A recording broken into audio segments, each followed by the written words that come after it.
Hey guys, Hey, how's it going? it's going great. How are you two? Are you guys okay? Listener, we are recording this on October 8th, Tuesday night, Hmm? the eve before Milton Yep. pops over to Florida. Hurricane Eve, baby. Uh Yep. yeah, Joel, Colin, how you guys doing? Thanks for making time for this. It's weird seeing you surrounded by sandbags.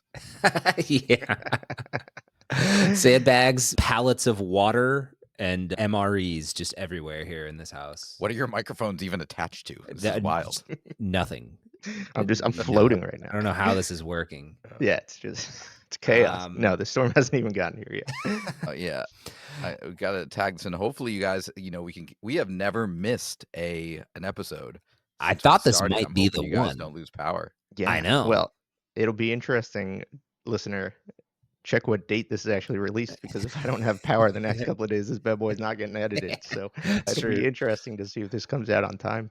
Hey guys, let's make Yeah. this as clean as possible. Yeah. So that it takes the least amount of time. People at home don't know that we record for 7.5 hours every episode, and Colin takes that and makes it 36 minutes of just absolute gold. That's a long process. Thank you. It is quite a long time, but I mean, we've never truly gotten to 7.5, but we've definitely pushed like 3. Like Yeah, we've definitely, especially we've had some early long on. nights. Yeah, for sure, definitely. for sure. No, But no, in all seriousness, yeah, today was all about, fighting not fighting, but like getting to the grocery store and making sure that we, beat the crowds to get gasoline and all that good stuff. And then coming back and securing all the outside stuff and doing all that. Charging all the batteries. Charging the batteries. Mm-hmm. Yeah. So this is actually nice. It's nice to now just kind of be hanging out with you guys and, doing something very normal today, which is lovely, before potentially a couple of weird days, but hopefully everything, works out okay for everybody. Yeah. And in all seriousness, like for the folks listening, our friends on the coast and everything, we're making light in the moment because these two jabronis are down there, but we know it's going to be like a real big storm, and it's a lot. So fingers crossed that this somehow just threads the needle and goes off somewhere where it doesn't hurt anybody.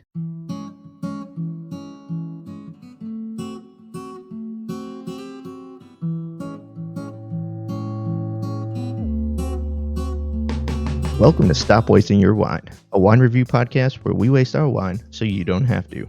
On this episode, we review a red wine from Spain. What's up, everybody? My name is Colin, and I am joined by two of the windiest people I know, Joel and Aaron. What? What does that even mean? I'm so sorry. It was a really bad hurricane joke. Yeah. It was awful. Windy. Is that like, am I gaseous? Like, what are we talking about here? I'm 1,200 miles away from you. How dare you? No, it's like just fun and, a light breeze. It's not breezy. Breezy, sure. Breezy is nice. Windy. Yeah, windy sounds like I'm full of hot air or some nonsense. Yeah, Did you know, I just learned this, did you guys know that it's not called the Windy City because of the wind that goes through the buildings, which is what I thought when I was a kid? I did not know that. Did you really not? No, you're blowing my mind right now.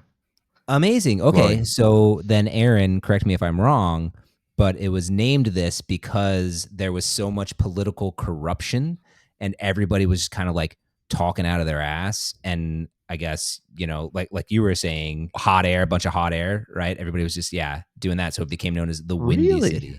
Yes. That is true. That's your understanding too, right? Okay. Yep. Okay. Yep. Well, you learn something new every day. There you go.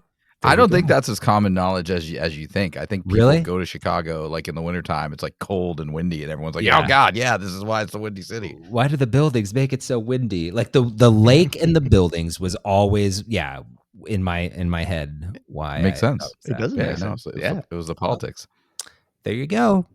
There you go. Also, you already learned something for the folks that came on the show. Exactly. Also, why Aaron was so offended by you calling us windy, I think. So now you understand that too, Colin. Okay. There we go. Well, you know what? I'm sorry. Deep cut. I apologize. You're not windy or corrupt. Thank you. Just or corrupt. Thank you.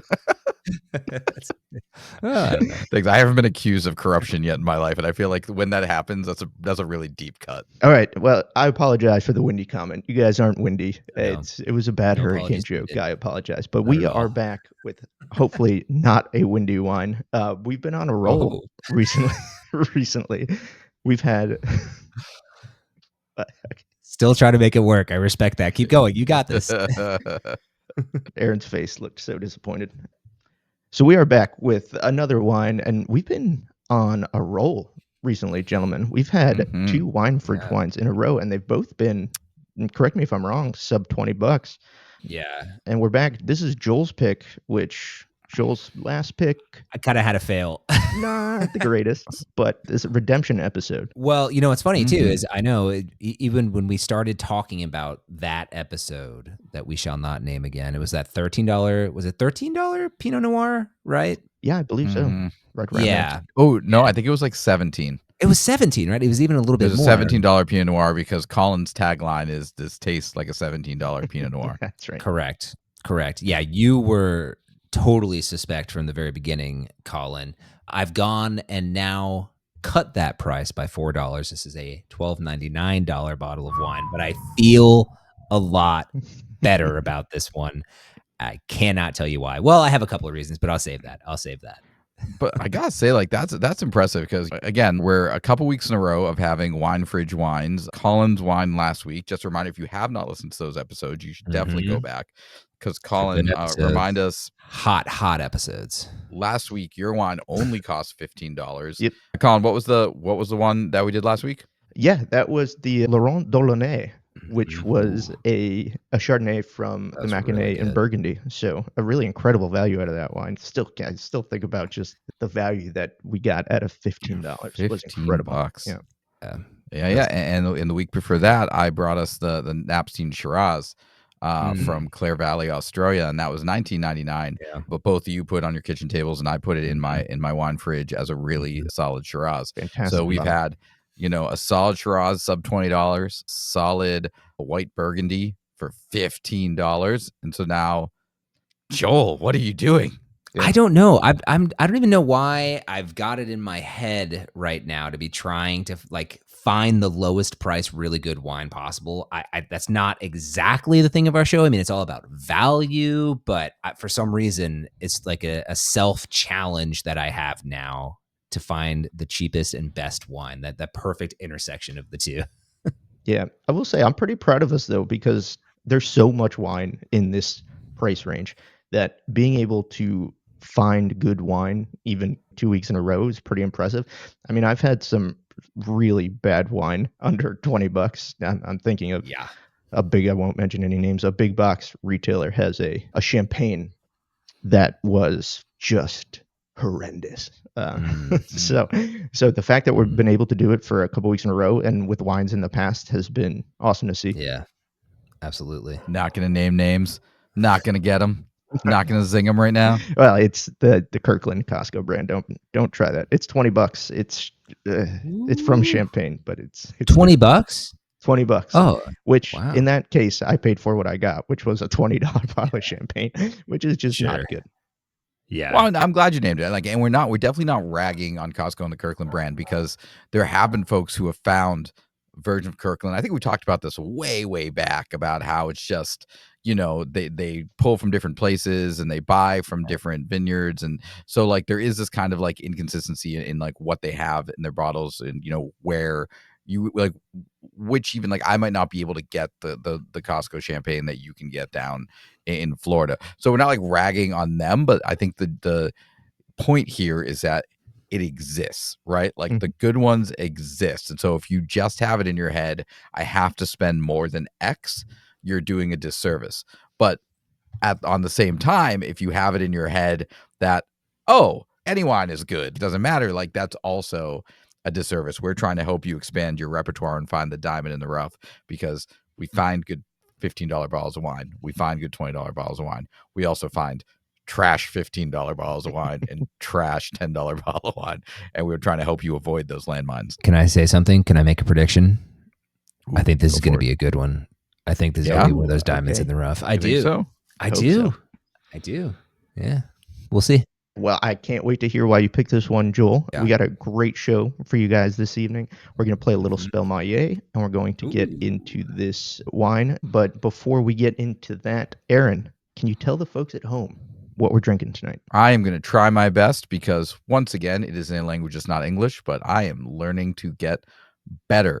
So this is a San Gregorio El Vergal from 2021. This is a Tempranillo. Love Tempranillo. From the region of Calatayud. Calatayud. Yeah. Calatayud? Calatayud. Calatayud. Yeah. You got it. From the region of Calatayud. That's a fun word. It has an ABV of 14.5%. And we got this at Total Wine for $13. Terrifying. Boom. Terrifying proposition. Boom. Even after the last couple of weeks, terrifying proposition. Man. Joel, this was your pick. Yeah. We've hyped it up a little bit. So tell us Yeah. why you picked this one. Okay. Again, not trying to find the best / cheapest at the same time bottle of wine, but I kind of, I was trying to look around, find something fun for this episode. We haven't had a Tempranillo in a little while. And I came across the top 20 wines of 2024 from Total Wine. And I decided I kind of maybe over the next couple of my picks, I want to work my way through. This came in around number 12. Okay. And what I liked about it was, again, $12.99. And this has 2 points ratings on there. 90 points from Mr. James Suckling, 95 points from Decanter. Okay. Wow. So just to me, seeing that, wearing those medals again, like a general in a failing country. Let's wearing those, but you better believe it. Loud and proud about those medals. I'm not even going to go into what we say about all the points and all that good stuff, but in the effort to, try to find, again, good wine, good price point, it piqued my interest. Okay. So that's where I am. I might, like I said, I'm going to bring a couple more of those top 20 wines of 2024 into the show while we got a couple of episodes in 2024 left. So stay tuned for that. But I felt pretty good about this one. So hopefully it's good. And personally, I love that we're now 3 weeks in a row of, I would say, like, Burgundy wasn't like obviously an unknown region, but like white from Burgundy is not like what you normally expect. And then before, like, Clare Valley, Australia, and now we're going back to a region in Spain, I've never heard of, but again, like going outside of those classic grapes, like I'm pretty stoked about that. I believe in you, Joel. Thank you. And this is a classic Spanish grape in a region I've never heard of either. I couldn't put this on the map if you asked me. I have no idea. But it's super interested to try it, though. I love trying new regions, so I hope it's a winner. Yeah, I hope so too. All right. Well, we are going to try that in a little bit, but before we do, we're going to get into a little bit of Spellmolier. Aaron, take it away. I do love this game. Absolutely. All right. So for our new listeners, welcome aboard. Spellmolier is my personal favorite game because I don't have to do the spelling. In this game, I am going to toss a bunch of wine-related words to our friends Colin and Joel, and they are going to have to spell them on the spot. If they spell them correctly, they get a point. If they spell it incorrectly, the other has the opportunity to steal. And then we'll, share the definition of the word, and we'll all get a little bit smarter learning about what these words mean. If you're listening at home, go ahead and try to play along. See if you can spell these words. I'm going to go ahead, spoiler alert, and tell you that I cannot if I don't have them in front of me.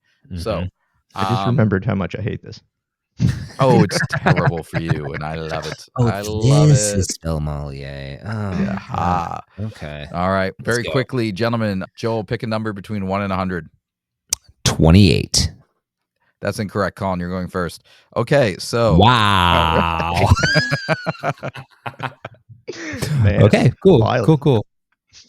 Just trying to get us started. Don't worry, Joel. This will work out for you in a second. Okay, these words are going to go. We're going to go quickly. I'm going to give you 10 words. We're going to go fast. Oh. And these words are going to go from easy-ish to hard. So ready? Yep. Let's go. Colin? Yep. Your word is Nebbiolo. Okay. Nebbiolo. Nebbiolo. Nebbiolo. That is correct. All right. That's 1 point for Colin. And for the listener at home, Nebbiolo is a red grape variety from Italy known for producing complex and aromatic wines. And one of our favorite wines on the show was a Nebbiolo from La Sacrestia. All right, Colin. 1 By point the for way, you. I have one of those in the fridge as Hurricane supplies right nice. now. So if the power goes out, you wait 20 minutes, then you drink it. there you go. 20-minute rule. All right, Joel, your word is Zinfandel. Zinfandel. Zinfandel. Zinfandel. Ooh, the confidence is intimidating. Well done. Yeah, thank you. Zinfandel is a red grape variety known for bold flavors, primarily grown in California. Okay. Getting a little bit harder now. Ooh. And remember, part of the fun of this game is that I'm terrible at pronouncing things. So sometimes that makes it harder for our friends. Colin, your word is Semillon. Ooh, Semillon. Semillon. Semillon. Ooh, that is incorrect. Joel for the steal. Semillon. Semillon. Ooh, again, the confidence and speed should be scary for Colin right now. Joel, that is correct. Although I'm taking off half a point because you didn't say the accent mark. I'm just kidding. Okay. All right, moving forward. You left off the umlaut. Okay, sorry. Wow. There's no umlaut in that word. All right, Semillon, a white grape variety known for its full-bodied wines, often found in Bordeaux. All right.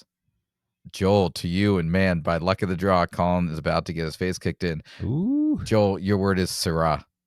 Oh, come on. Really? That's fantastic. Blame, Syrah. Hey, blame Chat GPT. Is that who's coming up with these games? Syrah. Syrah. Syrah. That is correct. Yeah, Joel. obviously. Come on. Yeah. I really red love grape this game. variety. This game is getting better by every word. Can you spell the word cup, Joel? Can you spell cup? This is just my quiet revenge for whatever that game was 2 weeks ago when you asked Joel whether or not the environment could affect a wine. All right. Syrah is a red grape variety known for producing rich and full-bodied wines, often with dark fruit flavors and spicy notes, and is the same as Shiraz. Oh, is that a bonus point? I hope that's not a bonus point. I hope so. No, as opposed to 10 points. Okay, so 13-1. Let's go. And again, sorry, the next word is élevage. Okay, élevage. Elevage. Élevage. That is correct. Yeah. All right, Colin with the comeback. Élevage, the aging process of wine involving techniques that influence flavor and aroma. Joel, your word is enophile. Oh, wow. Okay. No speed on this one, huh, Joel? I remember this one being this one. Little hot sauce came off. Yeah. Well, listen. There's gears in a car for a reason, okay, guys? Can you please give me the definition of this word? There's a lot on the line now. Hey, can we get a points check here too, real quick? Joel 3, Colin 2. Okay. A person who loves and appreciates wine. Say it again, please. A person who No, the word. A person who loves and appreciates wine. Enophile. I remember there's something weird about how this one starts, but I don't remember what it is. Tricky. Here we go. I have to say something right now for fairness, because I remembered this, I think from, I forget which guest. There is the British spelling and there's the U.S. English spelling. This is the British spelling. The hard one. This is the hard one, yes. It's only fair to include that. That is fair. It doesn't help me at all. I don't remember what it is, so I'm just gonna say Inophile. I know it's wrong. It was wrong. You are correct that it was wrong. Yeah, thank you, Colin. I believe it's Enophile. Enophile. That would have been the American version. Oh, right. Hit me. I'm still curious. Yeah, is OENOPHILE. that's right. That's right. It's a weird looking word, and it's not pronounced the way it's spelled, but Yep. enophile. Dang. I'm mad for Person not who loves that one. So, and for those whenever you see that word, it's not enophile. It's just Yeah. enophile. It has a useless O. Thank you for British people. Wow. Thank you to British people. All right, Colin, back to you with a word that I don't know how to pronounce. So have fun with this. Perfect. The word is vigneron. Oh, vigneron. vigneron. Vi- Yeah, vigneron. vigneron. Vigneron. It's a French word. It is a French word. Doesn't help me spell it at all. Vigneron. Vineron. Vigneron. Incorrect. Say it again. Vigneron. VIN. I'm calling clock. Watch your Can't mouth. just It's a kid make show. up rules in the middle of the game. Vigneron. VINURONE. Incorrect. Okay. Vigneron. Vigneron. A French term for a wine grower involved in both cultivation and production. You were right that these got harder as they went on. Yeah. All right, Joel. Yes. Provenance. Provenance. PROVINENCE. Provenance. Incorrect. Colin. PROVENANCE. That is correct. Boom. Ooh, look at that vowel placement. Well done, sir. We are tied up. See, this is a tight game. I love this. Ooh, you getting all antsy at the beginning when I said Syrah. Oh, you have little face. Now, let's do this. Yep. This goes back to Colin, and I'm going to say this word is pronounced pétillant or pétillant. Oh, or pétillant or petulant. I don't know. That would be petulant, probably. PETULANT. That's incorrect. Joel, come on. Can you say it again? Because you said it like 14 different ways right there. Yeah, well, which one do you want me to say? Say it like 3 different times. Go ahead. Pétillant. Pétillant. Pétillant. Okay, well, don't break it down syllable by syllable for them. Well, what I want to say is, what if I it's think pronounced exactly that way? what you just said, Colin. PETULANT.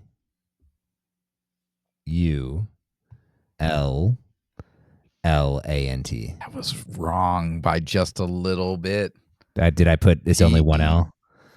Pete, no, the 2 L's was it. You got the 2 L's. PETI. Pétillant. PETILLANT. That's how do you have a spelling bee where you don't know what the word sounds like because the guy doesn't know how to say it? It's part of the fun. That's what makes it special on this show. A term for wines with a slight fizz or effervescence. So enjoy going to your next party and being like, this wine has a nice pétillant. Oh God! First, I'm going to figure out how to say the word, and then I'll say it in context. All right. Okay, go ahead. Let's do this.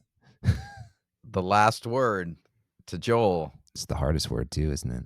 For the win. Yep. Is amphora. Oh. How's that the hardest one? Yeah, I feel like that one's pretty easy. Argue with the machines. Can I get a definition, please? A large, ancient clay vessel used for storing and aging wine, often associated with traditional winemaking techniques. Could you repeat the word, please? Amphora. Amphora. AMPHORA. Amphora. That is correct. What an absurd last word. I am sorry. That is outrageous. Joel got amphora and Syrah. Get out of here. Yeah, but then you snuck in and you snagged something. Provenance. Does it feel good to be a champion? Yeah, it does. I'm not gonna lie. It feels really good. Deservedly so. Ladies and gentlemen, that was another round of Spellmolier. Well, might be the best. Might be the best game we've played so far. That's a good one. It is a lot of fun. It's a lot of fun. I do. And you learn so much. I do enjoy it. Yes, we do. We do. All right. Well, that was a lot of fun. Thank you, Aaron. I think it's time to go ahead and get into this wine. So what do you say, gentlemen? Let's get into it.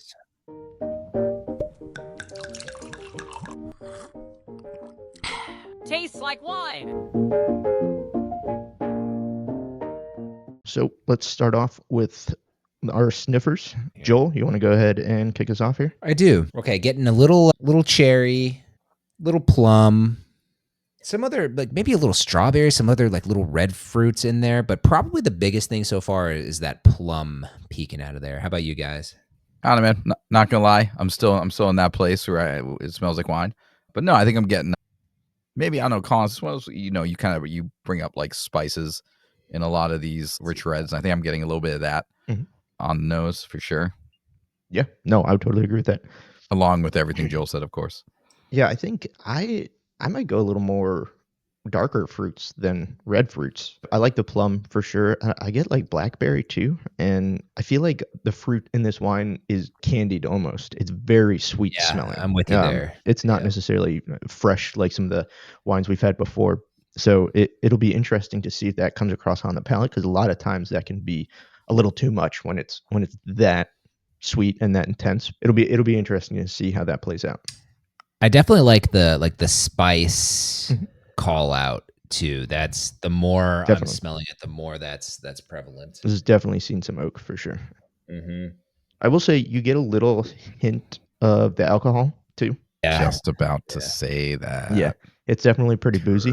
Sorry. Yeah, I get that. Getting that burn up in the nose hairs. Yeah, for sure. 14.5%, baby. Yeah. Not to be unexpected at 14.5%. Anything else, or you guys want to give this one a go? A little sippy sip. Let's give it a little sippy sip. I like that. Let's do it. Aaron, you want to start us off with what you're getting on the palate? Yeah, I'll go. Just for funsies, 'cause I know you guys like naming the flavors. I'll just name some structure stuff that I'm getting right away. Really nice tannins, like real grippy, definitely on the higher side. Nice, like medium plus body. It's not super heavy, but it's like pretty good. Dry. Like really dry. Dry. Well, that's a tannin you're experiencing there. There's just so much tannin that the way the tannin, I wouldn't even say there's so much, but the way it's interacting is just sucking all that saliva out of your mouth. So just a dry, tannic, pretty full body wine.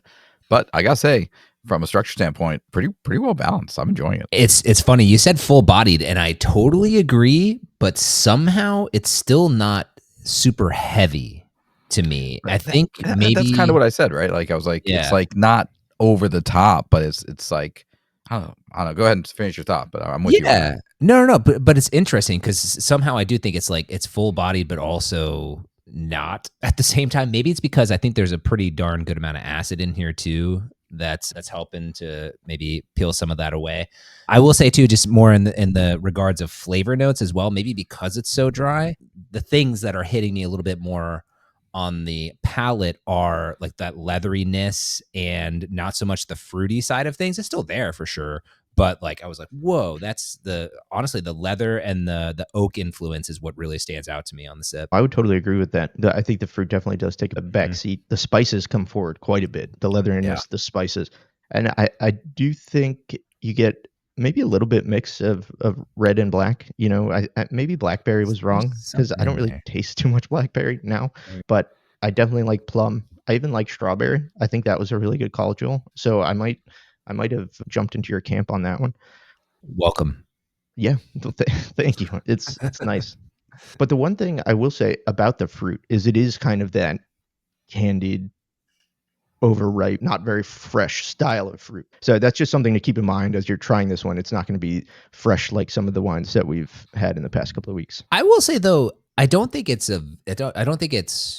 not jammy. Like to me, it's not going too far the other way. It's somewhere in the middle. Like maybe, I don't mean to keep harping on this strawberry thing, but maybe like a macerated strawberry sort of a thing where, Ooh, good word. Spell it. Right? Macerated. Spell it. Macerated. I'm not really sure, but like it's somewhere in the middle because you're right. It's not very young, but it's also, I don't think it's too far the other direction either. Like it's not overly sweet or anything like that. It's still fresh. For sure. And I'll say there's a weird note in here, a little funk, and it might just be kind of the Spanish Tempranillo funk. I don't know, but I don't know if I could put a word to what I'm tasting, but there's something there that's not really fruit. It's not really oak. And it just kind of hits on the back of the palate. It's not a major flavor, but it's kind of after the sip, there's this weird little note in there. I have to say, I think I'm learning something about Tempranillo because, obviously, like, one of my favorite wines that we've had on the show is the Rioja from Baronia. I've had a bunch of Tempranillos since then, and I think there's something unique about the Rioja where, like, the flavors are really staying full and front despite the really high acidity and dryness and the tannins. And what I've learned, or what I've experienced recently, I had a Tempranillo over the weekend at like a wine tasting, and it was so dry and so tannic, and like you couldn't you couldn't get to the flavors. Like, everyone was like grabbing a glass of water because it was just like the flavor of the wine wasn't enjoyable because the experience of the wine. And I'm wondering, it's like, if that could be an aspect of this grape if it isn't done well. I know I'm not saying it's what I'm experiencing here, but I do feel like the flavors are lost a little bit in the experience of the structure. I don't know. What do you think? Yeah, I don't know if necessarily for this wine. Anyway, I don't know in general. You might be onto something there, but the structure of this wine isn't necessarily getting in the way of the flavors. But I will say the flavor is kind of thin. There's like a watery aspect to it. It's definitely not as bold, as intense as I think it could be. Like towards the end, there's like a thinning. That's right? what I was gonna say. That's sure. what I was gonna say, because I think the beginning of the sip is really good. Yeah. But towards the it trails off for sure. Yeah. Yeah. No, I'd agree with that for sure. Not to get too far into the review. That's right. But Yeah. That's right. No, but we are naming the experience right now without any review attached. It's a pretty intense wine from a structure standpoint, and there's this thinning at the end, which I think goes to what you and I were saying at the beginning, where it's like a pretty full body wine, but there's something that doesn't feel as heavy in the whole thing. I would agree with all that. And I think what lingers the longest too, which is kind of interesting, might be that kind of funkiness that you were talking about, Colin. Yep. That's the thing that hangs around. That's right.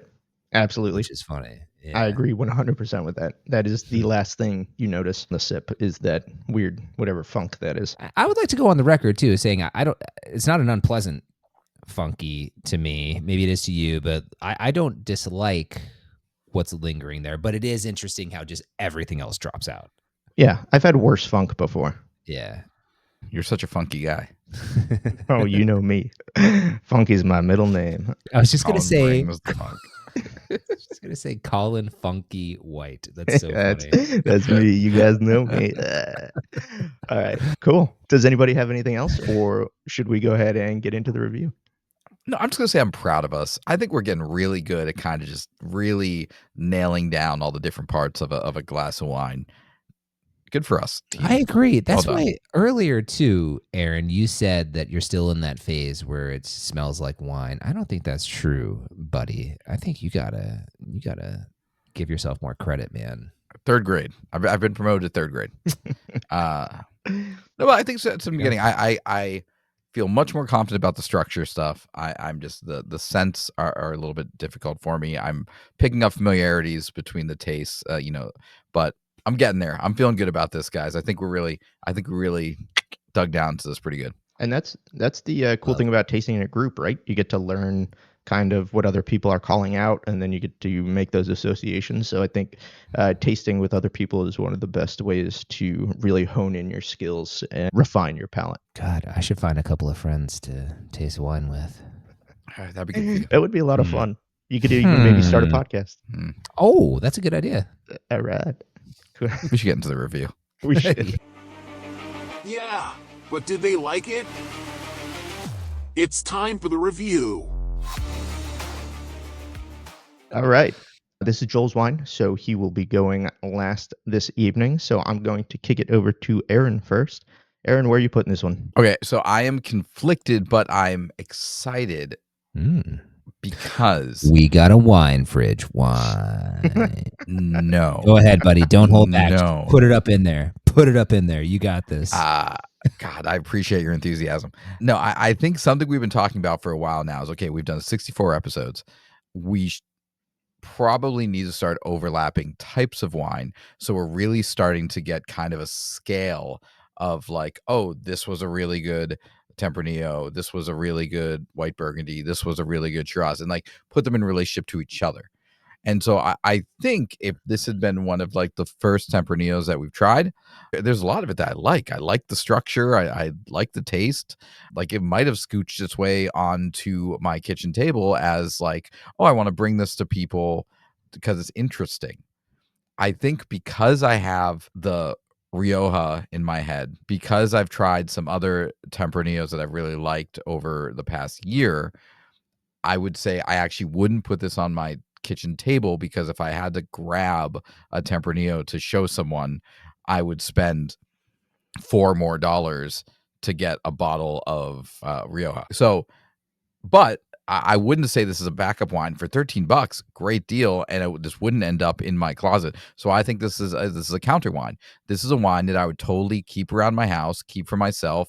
I would grab a bottle when I'm walking through Total Wine because it's $13, and when I just want to open up a bottle while I'm cleaning the house or watching TV or just walking around doing whatever, this would be one that I would happily pour out for myself while being in the house. So a counter wine, just it's fine. I would totally chill with it. I'm torn too, but my decision is between the counter and the closet. I don't necessarily know how this one made top 20 wines of 2024. Like, I don't know who makes that list or how they come up with that, but $12.99. yeah, That's I mean, how. I was gonna, purchases, right? Like I it's understand. probably sold a lot, Yeah, I understand. especially with all of its medallions. Yeah. No, that's true. 95 points is wild. It's not bad, so it's not going down the drain, but the flavor's kind of thin. I don't like the funk on the end. It's rather well balanced. I have no problem with that. I honestly would probably spend a couple more dollars and get the Gugal at, what was that, $15. So Mhm. I think for those reasons, I'm going to put this one in the closet. It's just not necessarily my style per se, and it doesn't really hit on the notes that I look for in a wine, especially with so many other ones we've tried around this price point that have just been so much better. Yeah, Wine fridge, man. Joel. Yeah, no. I Screw you will guys. go out there and say that I agree. I'm gonna say too, I don't think I was expecting this to be a wine fridge wine, but I was expecting to find something that was pretty darn good for $12.99. And personally, I think I did. I think it's impressive. I think this is a pretty It impressive bottle does of not wine. taste like a $13 bottle It of does wine. I will not. say that. There are $13 bottles of wine Colin out there. disagrees. I don't know, man. I think your average $13 bottle of wine, especially if you are not venturing into the Spain section of the store or the Italian section of the store, and you're walking into a supermarket and grabbing a red wine for $13, this is going to be significantly better than that. I think if you get into the realm of looking for quality wines in wine stores, and where it's a different ball game, but I think to your average consumer, this is not what you get for $13 for at your Shop and Save. Yeah. Is all I'm saying. Yeah, that's true. But you're also Totally playing a agree different there. game there too. That's Yeah, gonna be Totally more different game. mass distributed. Anyway, doesn't matter. I would pay about $13 for this. Is honestly wow, where I'd that's pay. so I just funny. But it's that's why Colin is the big boss of this show. Mm, Colin is the big pants boss man, and he has the mhm. highest standards. That is what it says on his business card. That's Big true. boss, big pants boss man. Yes. Colin. yeah. Yes. Anyway, Joel. I might go ahead and just blow your minds a little bit right now, because I He's gonna do it. was no, I mean, I was torn between the it's fine counter and the I want to share this kitchen table. I am going to sneak this guy on the back of that kitchen table right here, and I'll tell you Look why. at this guy. I'm gonna do it. Maybe I'm being a little biased. I don't think I am. I'm trying to take all my bias out of this. But honestly, I enjoy it, and maybe the differentiator here is that little bit of funkiness that we've all referred to, and that Colin, you said you don't necessarily enjoy. It's not totally off-putting, but you don't really enjoy it. Yeah. I kind of like it. Again, agree. It's weird that things kind of fall off, and that's what's left. But it's working for my taste and my preferences. So it's just enough to put it on the back of my kitchen table. And I will say it one more time for the people in the back. I really think $12.99 for this is a really, really good value. Can I just? That's my review. Not to, I don't Go. want to argue this too much, but how much was Hit the it. Baronia? It's $17, $17.99. Okay, so for $4 more On average. you can get a wine that's infinitely better. 100% agree. So that's kind of where I'm at, and that's why it's I don't just disagree. the value Yeah. on this one is not there like some of the wines that we found in the same price range, even similar style and similar grape. I think that this can be special for being $12.99 in the same way that the Baronia is mind-blowingly special for being $17 and being a wine fridge wine. Like, they can both exist on their different, incredibly mind-blowing. Well, okay, this was not incredibly mind-blowing, but the Baronia can be incredibly mind-blowingly good for $17, and this can be pretty darn good for $12.99. Like, both can exist. I would say this is a historic episode of our show, by the way. We have never had, correct me if I'm wrong, we have never had any wine span 3 different locations on our wine system in one night. You're right. I don't think like so. we are. Yeah. And we did add the counter, but to kind of rectify some of, the 7,000 bottles in Joel's closet. But this guy, I mean, it's kind of cool. Like, this is the point, though, right? Like, not everyone has to agree. Not everyone has to love the same stuff. Joel values an aspect of this wine that Colin does not. But, it's all in our homes in one way or another, which is kind of cool. That is cool. No, it's drinkable. Wow, It's not what a nice way to put a beautiful bow on that. I love it, Aaron. Thank you. That was very Thank nice. Sometimes I romanticize. No, that's perfect and very true. Yes, thank you. Mhm. So I don't know if we have to talk about this because I know which camp I'm in, but It's not a waste. Right. I don't think we have to talk about that because even though it's in my closet, $13. If you want to go drink this, it's not a waste of your wine. Do it. So Definitely not a waste. Enjoy Yep. it. Nobody's saying And this is the best Tempranillo that's ever existed. That No, is for sure. So not a waste. Split decision, but still probably one you want to go out and try, especially at $13. Give it a go. Very good, gentlemen. That was fun. That was a good conversation. We haven't really had that much of a disagreement in a really long time. What is it we're drinking? Leave it to the San Gregorio Tempranillo from 2021 to just set us down that wonderful conversation. Thank you, fine folks over at San Gregorio. Absolutely. Yeah. Very good. Well, Joel, this is your wine, kind of your episode. You want to tell the folks at home how they can reach us? Would love to, y'all. It's pretty easy. Stop wasting your wine. We're mostly on Instagram, YouTube, a little bit on Facebook. Come find us all over those places. I think we still got a TikTok as well. And then also wherever you're listening to us, thank you so much for doing so. Hope you come back next week. And if you haven't followed us, please go ahead and give us a follow. Boom. Yeah. That's how it's done right there. Pow. Solid. So slick. That's where we are. You should mash that up against the first time Joel did that. Oh yeah. I've come a long way. We've come. You've come a long way. You're so Long slick way. now. Yeah. Well, another really fun episode, a great conversation. I really enjoyed talking about that and our difference of opinions. So that was really cool. And we will be back next week, whenever this. Hopefully. Yeah, that's right. Hopefully. We'll see when this episode gets uploaded. But until then, thanks for listening and happy sipping. And remember, stop wasting your wine. Stay safe out there, y'all. Bye. Thanks, Beth.